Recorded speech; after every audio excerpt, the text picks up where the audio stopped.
Hello दोस्तों। तो जैसा कि आप जानते हैं कि सीएससी ने कहा था कि वो देंगे आधार अपडेशन की सुविधा हर सीएससी वीएलई को। इससे उन्होंने बताया था कि सीएससी वीएलई को तो सुविधा होगी, ग्रामीण क्षेत्रों में रहने वाले लोगों को भी काफ़ी सुविधा होगी क्योंकि उनको दूर दूर नहीं जाना पड़ेगा और वो जिस तरह का भी अपडेशन चाहते हैं वो सीएससी सेंटर में ही हो जाएगा। जो पैतरे अपना रहे हैं त्यागी सर और सीएससी, जिस तरह के कंडीशंस रखे जा रहे हैं उससे लगता ये है कि उनका प्लान कुछ और ही है। क्योंकि दो जो मेजर कंडीशंस रखे गए हैं, एक तो लैपटॉप का और दूसरा ब्रॉडबैंड कनेक्शन के साथ स्टैटिक आईपी जो आती है उसका। तो ये जो दो कंडीशंस हैं इसको शायद ग्रामीण क्षेत्र में पूरा करना थोड़ा मुश्किल हो सकता है, लेकिन ये इतना भी मुश्किल नहीं है क्योंकि इसका सॉल्यूशन देने वाली हूँ मैं आपको इस वीडियो में, तो बने रहिएगा हमारे साथ। पहले बात कर लेते हैं कि लैपटॉप की क्या कॉन्फ़िगरेशन होनी चाहिए। तो जैसा कि आपके स्क्रीन पे दिख रहा है, लैपटॉप में मिनिमम कोर i5 होना चाहिए, प्रोसेसर 2.0 होना चाहिए और 8 GB रैम होना चाहिए। 500 GB external hard disk memory होनी चाहिए या फिर 256 GB SSD होनी चाहिए। TPM 2.0 होना चाहिए और विंडोज 10 विथ 64 बिट होना चाहिए। तो ये मिनिमम लैपटॉप की कॉन्फ़िगरेशन है। अब इस तरह की कॉन्फ़िगरेशन का लैपटॉप आपको नॉर्मली 40 से 45 हज़ार रुपये तक मिलता है। तो इस पूरे कार्य को करने में गांव वालों को तो सुविधा मिल जाएगी, शायद उनकी मुश्किलें कुछ कम हो जाएंगी, लेकिन वीएलई की मुश्किलें काफ़ी बढ़ जाएंगी। पर ये सब सोचता कौन है वीएलई के बारे में? सीएससी को अपनी कमाई की पड़ी है, सीएससी को अपनी वाहवाही चाहिए, और वीएलई को क्या मुश्किल हो रही है, वीएलई कुछ कमा रहा है या नहीं, ये तो कोई सोच भी नहीं रहा है। खैर छोड़ते हैं इस बात को, चलते हैं कि ये जो ब्रॉडबैंड और स्टैटिक आईपी का जो प्रॉब्लम है उसको कैसे सॉल्व कर सकते हैं। अब सबको मालूम है कि ब्रॉडबैंड कनेक्शंस गांव में, ग्रामीण क्षेत्रों में, कस्बों में बहुत कम होता है, और होता भी है तो महीने के 15 दिन काम करता है और 15 दिन काम नहीं करता है। तो इससे जो है आपके बिजनेस पे, आप जब अगर आधार सेंटर चलाओगे तो बहुत निगेटिव इफेक्ट पड़ सकता है। एक तो ये होगा कि लोगों को भरोसा नहीं होगा कि अगर वो आपके सेंटर पे आएंगे तो उनका काम होगा भी या नहीं, क्योंकि हो सकता है कि आपका सर्वर डाउन रहे और उस हालत में आप उनको सुविधा नहीं दे पाओगे अपडेशन की। दूसरा ये प्रॉब्लम है कि आपकी जो अर्निंग होगी, जो रिवेन्यू होगी, आप जो पैसे कमाना चाहते हैं वो भी नहीं हो पाएगा। तो ये दो मेजर प्रॉब्लम है।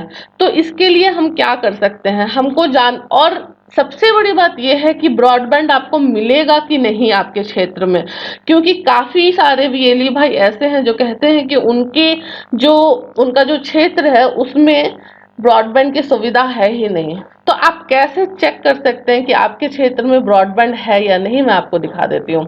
आप जाइए गूगल पे और गूगल पे टाइप करिए ब्रॉडबैंड इन जो भी आपका क्षेत्र है। अभी मान लेते हैं कि हम काकीनाडा का चेक कर रहे हैं कि काकीनाडा में ब्रॉडबैंड कनेक्शन है या नहीं। आप यहाँ एंटर करिए, आपको एक पेज सामने खुला दिखेगा। अब आप यहाँ पे देख सकते हैं इस पेज पे लिखा आ रहा है कि Excel media broadband service, city online service limited, you broadband India. मैंने काफ़ी सारे यूट्यूब चैनल पे देखा, सब लोग यही बता रहे हैं कि बीएसएनएल है, बीबीएनएल है, जो कि आपके क्षेत्र में नॉर्मली स्टैटिक आईपी दे पाएगा क्योंकि इनका ब्रॉडबैंड कनेक्शन ज़्यादातर क्षेत्रों में होता है।